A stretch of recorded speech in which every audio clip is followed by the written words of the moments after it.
今天的经文记载在马太福音14章22到33节，请打开我们的圣经或者是手机，我们也看看旁边的弟兄姐妹坐在你旁边的，如果没有，我们可以一起来读马太福音14章22到33节。耶稣随即催门徒上船，先渡到那边去，等他叫众人散开。我们一起来读，请。散了众人以后，他就独自上山去祷告。到了晚上，只有他一人在那里。那时船在海中，因风不顺，就夜里4更天，耶稣在海面上走，往门徒那里去。门徒看见他在海面上走，就惊慌了，说是个鬼怪，便害怕，喊叫起来。耶稣连忙对他们说：你们放心，是我，不要怕。彼得说：主，如果是你，请叫我从水面上走到你那里去。耶稣说：你来吧。彼得就从船上下去，在水面上走，要到耶稣那里去。只见风甚大，就害怕，将要沉下去，便喊着说：主啊，救我！耶稣赶紧伸手拉住他，说：你这小信的人哪，为什么疑惑呢？他们上了船，风就住了。在船上的人都拜他，说：你真是神的儿子。阿们。我们今天在这里敬拜，就是因为我们知道我们所敬拜这一位神真是神的儿子。我们一起来祷告。主，我们感谢你，让我们在主日的早晨一早起来，我们就是定义来到你的面前来敬拜你，用我们诗歌，用颂词，主啊，用我们全人全心全意要来敬拜你，因为你是拯救我的主。主，因为你是神的儿子，因为你是那马上在风雨中拉起我们拯救我们的主。谢谢你，因着你爱我们，你要坚固我们的信心。今天你再次赐下这一段的话语，主，你要让我们听了心里能够开窍，明白了，而且我们能够行出来，因为你与我们同在。主，我们就有从你那里来的勇气。谢谢主，我们这样祈求祷告，奉耶稣基督的名求，阿们。在去年暑假，有一个青年他到这个南部茂林那边去短宣。这个年轻人呢，从小时候呢2、3岁你打他，他做错事你打他，他都不会哭。到了青少年期更不得了，因为他不怕死，他可以拿着刀，这个武士刀冲锋陷阵，甚至他还拿枪。被抓的时候，他还会去帮别人扛，因为他觉得老大很爱他，他觉得老大这个曾经呢，这个他欠债几百万，老大说一生替你还。这样的人要不要拜他？要不要拜他？要不要感谢他？这个年轻人当然要，因为他觉得这个是他的主，因为他救他。可是当这个老大呢患难的时候，必须有人去扛，这个一去扛是杀人罪。年轻人21岁而已，要被判刑22年。这个年轻人会不会怕？不怕，不怕。但是很奇妙的，上帝让他怕一件事，什么事？就是他后来很多事情以后，他归向主，然后他就跟着去短宣。到这里原住民的时候，这边是这个排湾族跟卢凯族，这些年轻人就从很高的地方说：小义，走，我们去跳，这个好刺激。他一看，没再怕的啦，要关20几年都没再怕了，这个怕什么？好啊，跳跳，每个一个这些原住民的咚，哇，好高兴，咚，哇，好高兴，咚，哇，管你知道吗？差不多3、4层楼那么高跳下去，你敢吗？这个年轻人说不敢啊，这个多刺激啊，比那个什么云霄飞车还刺激。1、2、3，冲到这个，等一下，怕了吗？怕了。在上面的原住民的青年就笑他，小玉下来啦。啊，对，不是，还没准备好，再一次。他又跑好远，这次跑更远。来喽，看，来，去，等一下，再一次，怎么没有准备好？怕了吗？怕了。再一次，还要再一次吗？这个年轻人说：“还要跑更远。”他觉得应该要更远，然后就冲下去，眼睛闭起来就冲下去。这是跑，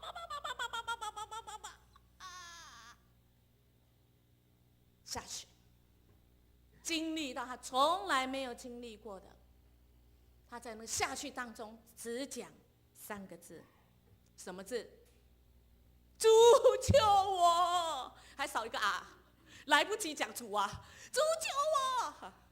因为他在教会学到最短的祷告4个字，但现在美湖3个字就好了，主救我！下去以后，他经历到在那个过程中再次被上帝翻转。当他这样子经历，他知道在大自然界，他知道他有限，他知道他过去都是逞强。当他真实在大自然中遇见神，在这上帝所创造大自然的时候，他就降服。这个经历对他一生后来的服事有很大的助力。是的，今天我们的经文也要经历那个会说大声话，我们的彼得，我们的前辈，他也是那个会讲大声话的，什么都不怕，上面让我们家，但是到了大自然，到了真的是遇见神的时候，他就降服。人生就像这个什么云霄飞车一样。今天的经文里面是人生的云霄飞车，真的在游乐场的云霄飞车，我们可以选择我不要搭，就像我们学青明天要去六福村，我不要坐可以啊，我不要坐。但是人生呢，亲爱的弟兄姐妹，你现在正在云霄飞车上哦。人生就是云霄飞车，你下不来的，你只有怎样依靠神。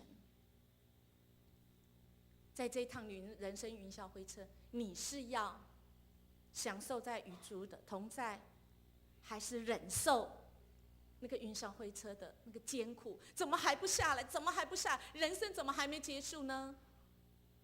怎么说今天的经文是云霄飞车呢？因为我们看到今天经文的前面一段，这些门徒正从哪里5饼2鱼这样子从来没有经历过的这个巅峰。是啊，我没看过这样的事情啊！5饼2鱼可以给多少人吃饱？5000的男人而已哦，而且还有怎样？还有剩下来12篮，这样的事情多么的我信的耶稣了。这个门徒这个时候正是意气，这个意气什么？意气风啊，这个意气风发，真的快疯了！哇，这个很神。但这时候挑战跟困境要来，因为这一位主爱他们的主，知道他们快疯了，人来疯，他们快被拱上天了。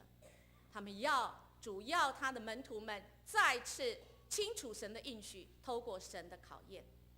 这个信心是一个旅程，这个信心需要冒险，才能超越这个环境的障碍。你我愿意跟着主一起来经历这样子的试验吗？因为我们的信心的肌肉很像我们去练健身房，我们信心也需要健身。如果你的肌肉没有健身，你会肌无力；如果我们的信心没有经过试验，会肌无力。那么你没有信心，就什么都不用做了。你看什么都是负向的。于是我们可以看到这段经文，我们的主是推我们，是推这些门徒上云霄飞车，你没得选择的，因为主吩咐上船渡到那边去。从经文就可以看到，说是催逼。经文一开始就说，耶稣随即没有让他们在那边，哎呀，来，我们照相一下。哎呦，你看这个5饼2鱼啊，多神啊！我们来留个纪念，来被访问一下。没有，耶稣不要我们在那巅峰太久，好像以为是我做到。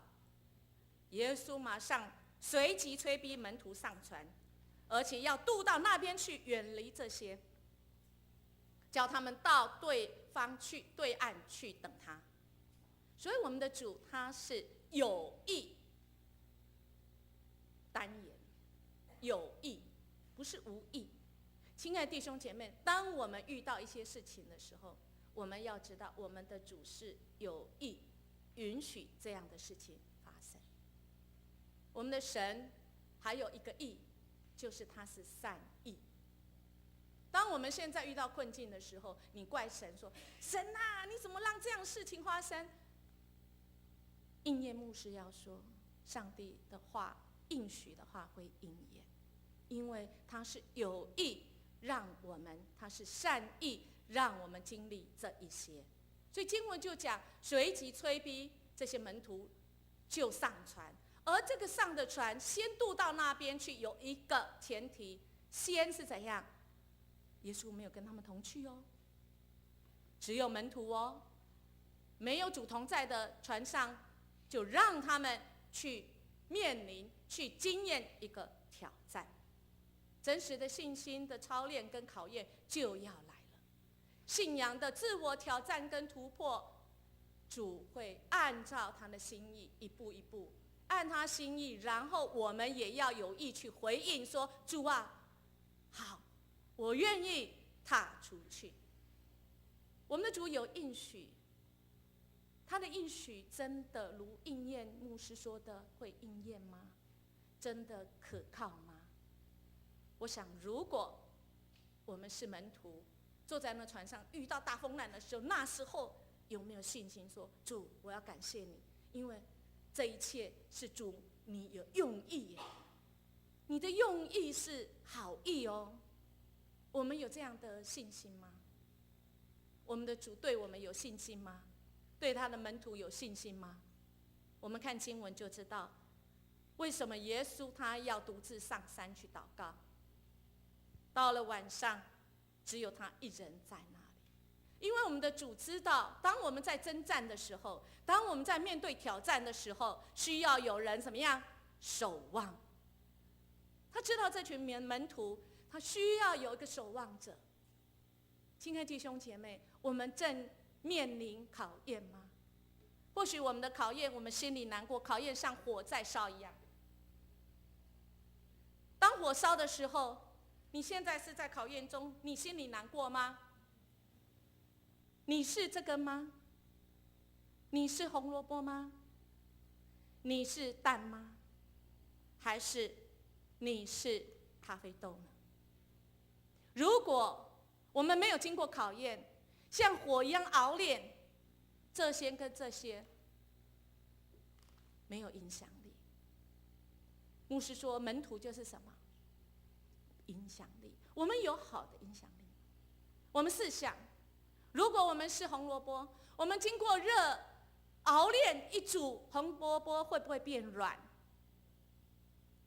经过熬炼，我们的心会不会变软？刚刚讲的那个小义年轻人，经历到主给他熬炼，神所有意安排，神的善意安排，他的心就软，他就知道降服在这一位创造他的主。但原来里面是什么？流动浮动的，心是浮动，但经过熬炼一煮，会变成怎样？很坚固，还可以拿来滚。我们的生命会变坚固，而且是怎样？没有过敏源在里面，我们的心一煮变成是对身体有健康的、营养的、没有细菌的，我们可以吃，吃了对人有帮助。我们的生命被熬炼以后，我们坚固，我们变成有益人、有影响力的，我们成为门徒，不再是信徒了。咖啡更是，如果你不煮放在那边，但是你一熬炼、一热的、一滚，有香气，喝了以后，你甚至会觉得对人的帮助。所以熬炼的信心，我们需要吗？我们需要。我们的主知道我们需要信心被来熬炼，于是我们的主对门徒是用心良苦，对我们想要成为门徒的人，想会成为有影响力的人，特别先对我们自己家有影响力的人，主用心良苦，使我们的生命被熬炼以后，发出那个用生命的意义，使我们对身边的人是可以来影响的。耶稣要独自跟天父相处，因为他要全心来依靠神，将这些门徒交在神的手中。亲爱的弟兄姐妹，你为你的孩子，你为你的先生，你身边的人信主，有时候讲太多真的没有用啊，是吗？有用早就有用，对不对？那么免等他搞了，祷告吧，我们的主就祷告吧，然后允许神透过各式各样的来熬炼他，因为我们的主知道海上会有风浪，那时船在海中因风不顺，被浪摇撼。这群门徒自己上了船，主知道有意安排，而且主更知道海上会有风浪，随时都会有。因为我们主知道加利利海的特色，我们如果有机会，牧师带我们去什么？去圣地哈，我们就知道那里临时随时都会有风暴。亲爱的弟兄姐妹，人生不如意的事情有多少？8跟9。如意才多少？1跟2。我们不需要被熬炼熬煮吗？随时我们的生命都会起风暴的，我们不需要有信心吗？我们预备好，因为8、9我们都需要，人生8、9我们都需要有信心，因为有信心就是关键的能力。今年夏令营，我们的夏令营的主题就是关键能力。关键能力是什么？你的关键能力是什么？你有关键的能力吗？有，我们有主，主要给我们有信心。主不在船上有什么目的？就是他为他们祷告，来考验，看他们是不是能够经历这一次以后，他再次以后遇到这么大的困难的时候，他都能够度过。所以当我们正在考验中的现在，要感谢神，因为这一次度过了，下一个我们仍然要度过，因为我们的主永远都存在，过去、现在、将来也存在。持续风浪大的时候，这些门徒吓坏了，惊慌了。可是他们突然看到，怎么远远海面上有一个东西？他们说：“哇，见鬼呀！见鬼了啊！鬼怪，鬼怪！”这时，耶稣连忙对他们说：“你们放心，是我，不要怕。”当我们遇到很多很奇怪、前所未有的事，我们会惊慌失措。怎么会有这种事情？这世间怎么有这种人？怎么会发生这样？不用害怕，我们的主要让我们经历我们意想不到的平安。他所让我们经历的是你没有办法用逻辑都没有办法去推演的，怎么会发生这个事？礼拜5的时候，我们德福这个关怀据点有一些社区这个2个里的居民来到我们的当中，还有我们当中的弟兄姐妹，我们就轮流每个礼拜有人出来做见证。这个礼拜有个弟兄在我们的当中，他说他回顾他民国57年的样子，50几年，那时候他一个朋友来到他家，在台中，只有轻轻跟他讲说啊，我来找你是因为我要去申请去加拿大出国的。就很奇妙，他一听到这样，让他朋友告诉他说：“你也可以申请民国50几年。”啊，就说哦，真的哦。所以他离开以后1个礼拜，他就去申请了。申请没想到来到他家住，要去申请这个人没有接到通知，所以他就没出国。反而他这无意听到的，他就怎样写了，然后他就从荣工处就辞职，然后就去了加拿大。加拿大什么地方我忘了。结果他去到那边以后，哇！我跟你讲，我们的学历去到那边简直没有用，所以他去到那边只能做，根本就是需要靠救济。很奇妙的事情，他回想的时候说，他还没有信主的时候，上帝就有一条路，带着他一步一步一步，让他觉得是不合逻辑。怎么会我突然就想要申请？人家一句话我就想要申请，然后1个月以后就申请到，然后举家就辞职，那时候算很不错的工作，然后就去到那里，去到那边以后，发现原来我台湾的学历都没有用，然后我去那边要靠人家救济，怎么办？那时候神就已经爱他，他不认识上帝，没有听过上帝的名，但上帝已经爱他。怎么爱他？去没有几个月，那时候的政府就跟他讲，跟他们这边移民的说，你们来学英文，因为你们英文都不行，怎么找工作？那你永远就等着人家救济。来学英文，1个人给你140块，那时候加拿大币。他跟他夫妇2个，所以可以拿多少？280。你知道他1个月生活费需要多少吗？30块。合逻辑吗？不合逻辑啊！不用工作去读书，还有钱寄回来台湾给他父母啊。因为他拿280去读英文，然后只要自己花30块，还可以寄多少回家？250块加币哦，加拿大币，很奇妙。奇妙是跟他没有一直领着这个英文，他只有几个月学会以后，他去申请到美国的学校去读硕士。他一去那边读硕士，是这边学英文的就没有补助，没有280块，对不对？因为夫妇1个人140啊。就他去到美国要读书的时候怎么办？他还没认识上帝，上帝已经为他安排。他还没相信上帝，这位上帝已经有意让他安排一切，超过他所求所想的。去到那边，老师说英文不太会，没关系，你只要会改作业，当助教，1个月当助教，奖学金多少？280。一个人去就好啊，千万免2个哦。这位神是不是又真又活的神啊？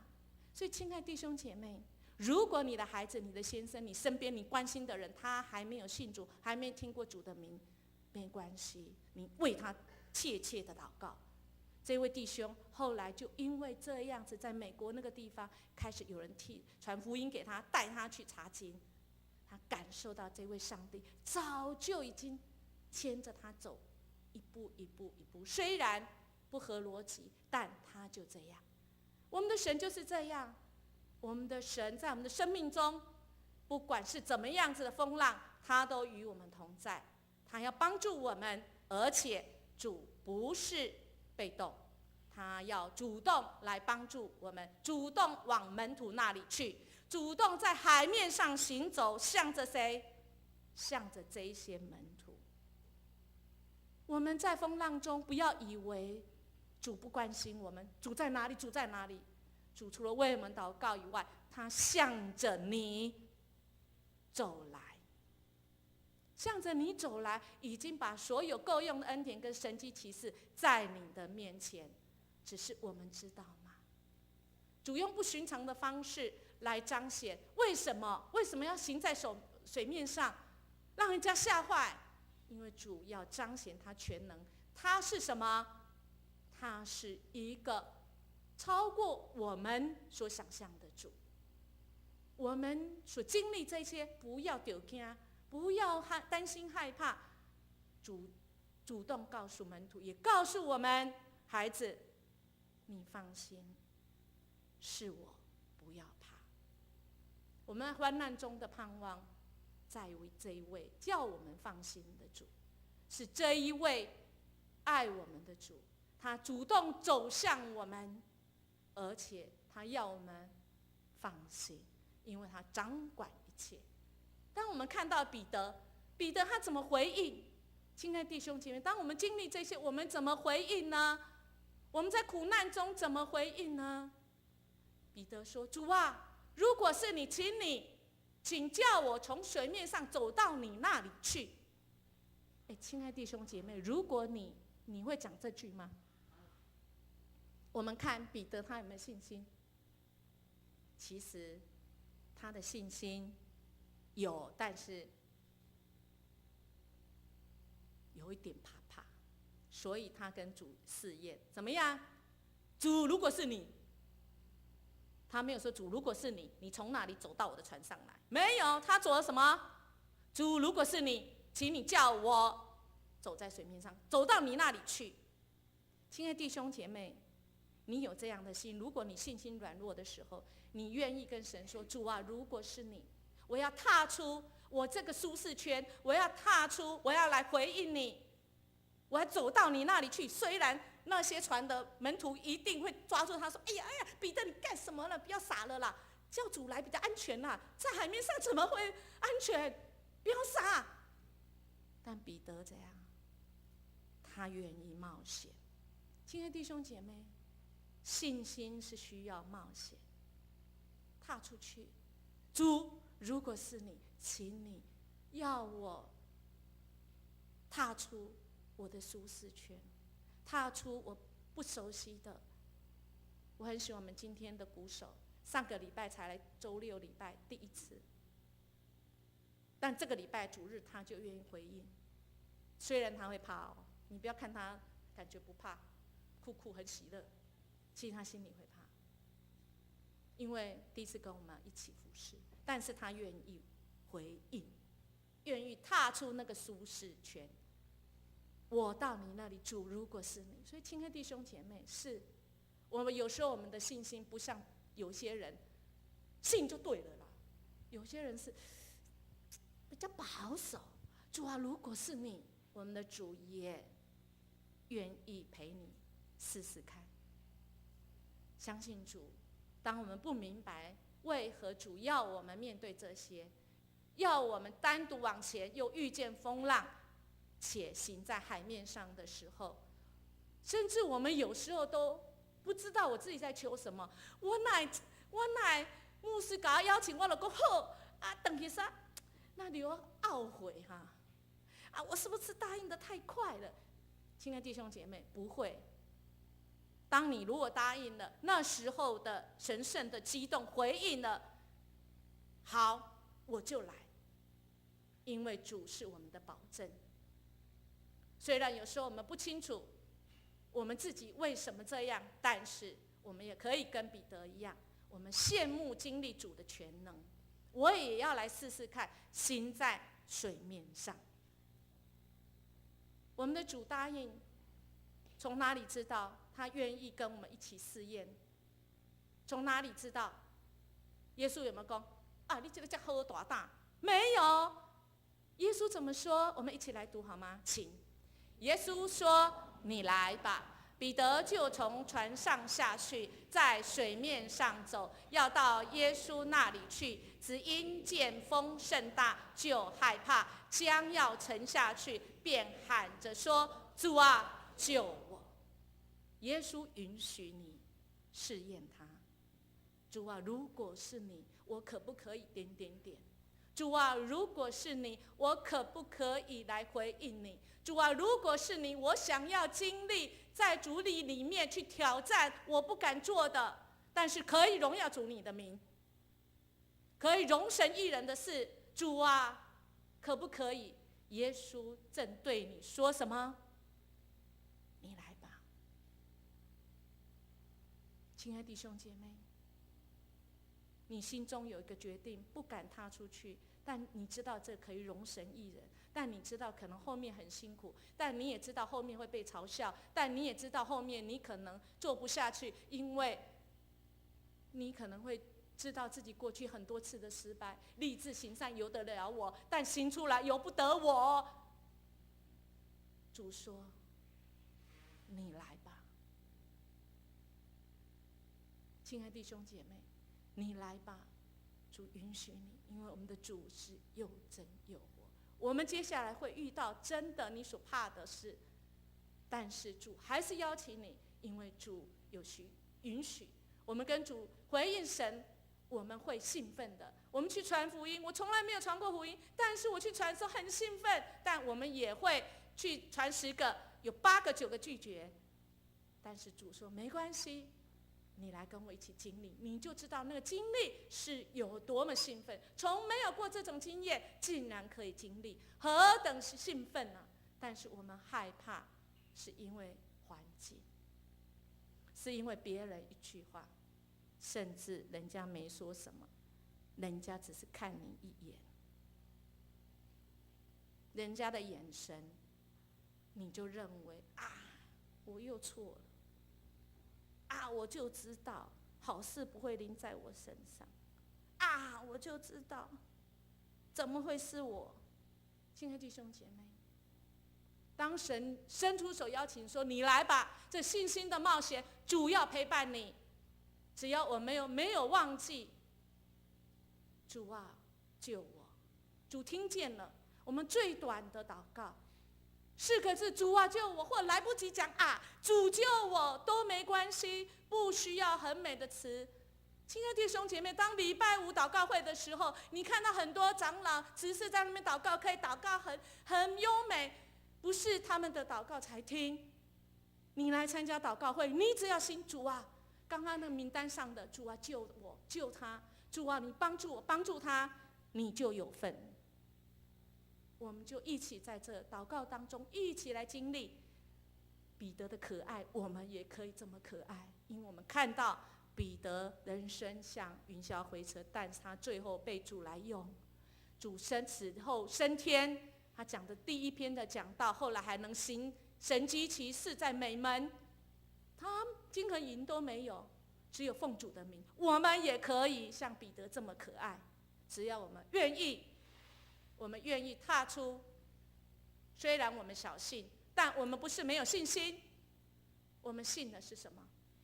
信主这句话，你来吧，记住这句就好了。主啊，你邀请我，我虽然没有信心，主邀请你，你来吧，你伸出你的手，我们就可以相信。虽然环境恶劣，有可能是我吗？我可以吗？可以。虽然环境经验告诉我们这些不合理，但主要帮助我们，甚至是没有说第2句话，没有问你说啊，你怎么这么没信心？没有，看到经文，主马上怎样？赶紧拉一把，这叫拯救。主没有说什么，马上拉一把，才说你这小信人啊，为什么疑惑？主不是责备，主是再次的提醒。而这些门徒们在船上，他们都上了船，所以可见后来耶稣跟门徒都怎样上了船。所以亲爱的弟兄姐妹，当我们经历这一切以后，我们仍然可以回到主所应许给我们的，上了那个平安的船，而且怎样风平浪静。然后经文这边讲什么？在船上的人都拜他。今天经文说，在船上的人都拜他。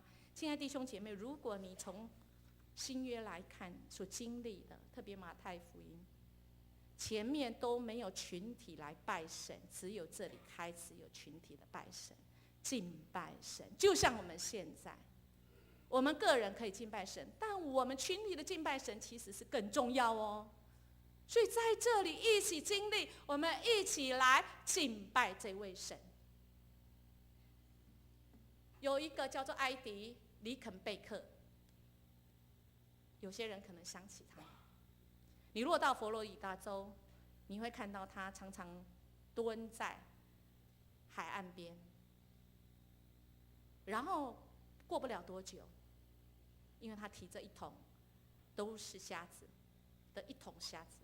那你觉得奇怪，他干嘛蹲在那里？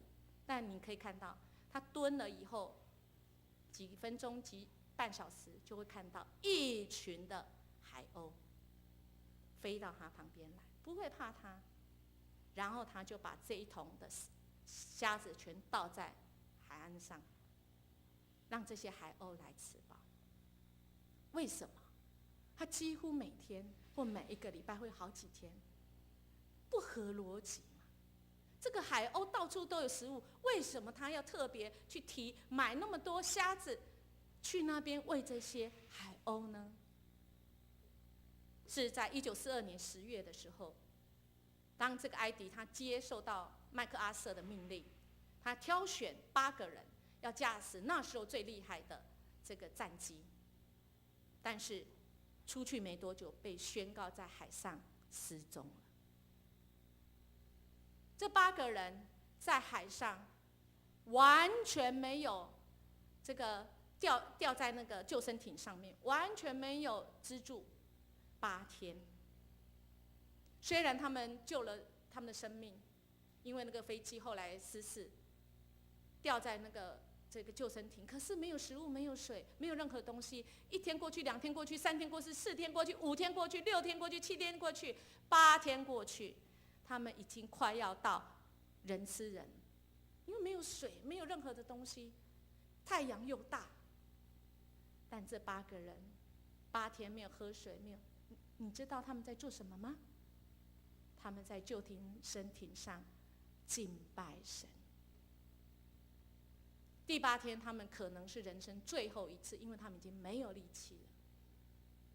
他们敬拜神，他们仰望这位上帝，说：“主啊，今天我在船上，主，我知道你人与我们同在，我们相信你，你在我们当中。”于是他们敬拜完，没有力气，8天都没有喝，没有吃，他们就躺在那边。当机长埃迪已经快晕倒了，因为我们没有喝水就会晕倒，但有个东西就在他头上站很久，他连有力都没什么力气，他也没有跑，他就抓住他，一只什么海鸥。他赶快，他那时候还不知道这叫海鸥哦，他只知道说这个可以吃。在那样一大片的洋，没有任何东西，怎么会只有一只海鸥在他头上？他赶快抓住，然后把肉分给8个人吃，然后再把他肚子里面的那个内脏当饵，把鱼钓起来吃。后来他们全部都获救。于是这8个人在海面上的敬拜，持续的，除了他们敬拜神之外，他们尤其艾迪，每一周到佛罗里达岸边，他去喂这些海鸥。我们要说敬拜是什么？当我们了解到自己所得到的远胜过我们所能给予的，我们只有感谢，我们只有敬拜这位爱我们的神。敬拜是当你了解，若不是神触摸我们，我们现在仍然在痛苦蹒跚，在苦毒中，在破败之中。敬拜是，我们就像在沙漠发现眼前绿洲不是虚假的，而那是真实的水源，我们狂喜。敬拜是我们拒绝闭口，我们止不住称谢。所以亲爱的弟兄姐妹，当我们在敬拜在这里的时候，有敬拜团在带的时候，我们是止不住口的，我们是要大声开我们的心，要来赞美这一位拯救我们的神。这就是我们全人全心的敬拜，因为我们跟刚才埃迪一样，我们是靠着一位牺牲品的敬拜者，我们得到拯救。这个埃迪是靠着那个海鸥飞那么远，海鸥如果你了解，它不可能飞那么远啊，它也不可能一直飞那么远，但它是远道而来的牺牲品，要拯救它的。我们生命何尝不是？我们也有一位远道而来、道成肉身的耶稣，成为牺牲品，替我们死，我们得到拯救。我们不应该仰望这位神来敬拜他，用全人全心来敬拜吗？是，我们要敬拜神，因为他拯救我们，而且我们敬拜他是真是神的儿子。你会说主，难道以前不是吗？是，只是以前我们看得肤浅，如今我们要真实的回应神，我们要用我们的行动。我们不是只有在那边想我们的 muscle， 我们信心的 muscle 就会坚立，不是，而是这是神的教会，是上帝的身体，上帝是我们这个身体的头。神既然已经伸出手，说什么？你来吧，亲爱的弟兄姐妹，你来吧，你不要怕说小组长听说很，我不敢去参加。你来参加训练，你不见得可以当小组长。很抱歉，我要有牧师说的，不是我说的，有不是留哈，虽然音很像，但是我们来训练吧，我们来回应神，邀请更多的社区的儿童来学习这关键的能力，就是神给爱我们。我们就一起来，有乐龄的，我们一起邀请他们一起来，好不好？当你回应神，踏出去，主要与我们同在。当主说你来吧的时候，我们勇敢为主来冒险。亲爱的弟兄姐妹，你愿意交出你的手？我们定睛看神，因为我们可能我们会遇到困难，但是主应许与我们同在。我们一起要用这首诗歌成为我们的祷告，我们要来回应，因你与我同行。请起立。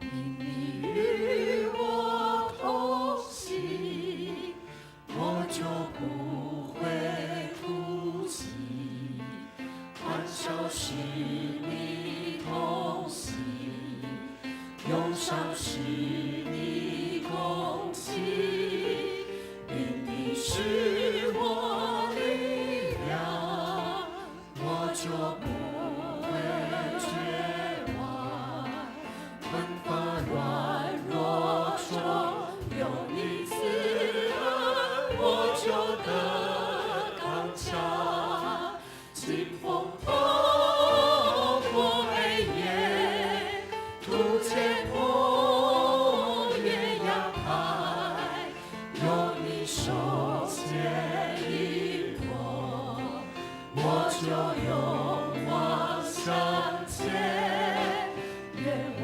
所行路径，愿我所历际遇，处处留下有你同在的恩典痕迹。亲爱的弟兄姐妹，应验牧师要邀请你，也是像今天经文，主耶稣要邀请你。主耶稣说：“你来吧。”你心中的决定，你害怕的，你来吧，勇敢踏出来，为主来冒险，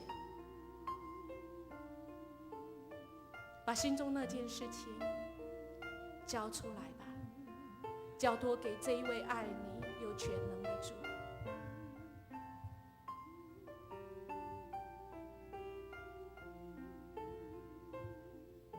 主，我们感谢你，谢谢你应允与我们同行，谢谢你拯救我的生命，谢谢你呼召我，因着得着这个救恩，因着你为我死，主，我愿意为你而活，主，我愿意为你来冒险，主，我看见你的手伸向我，我听见你说：“你来吧。”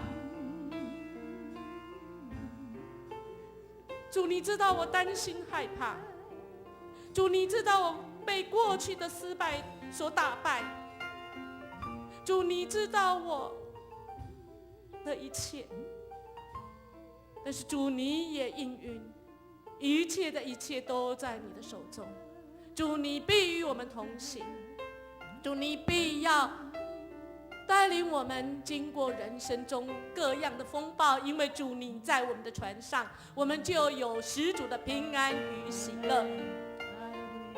主，我们谢谢你。愿主耶稣基督的恩惠、上帝的慈爱、圣灵的感动，与你们众人同在，直到永远。阿门。请坐。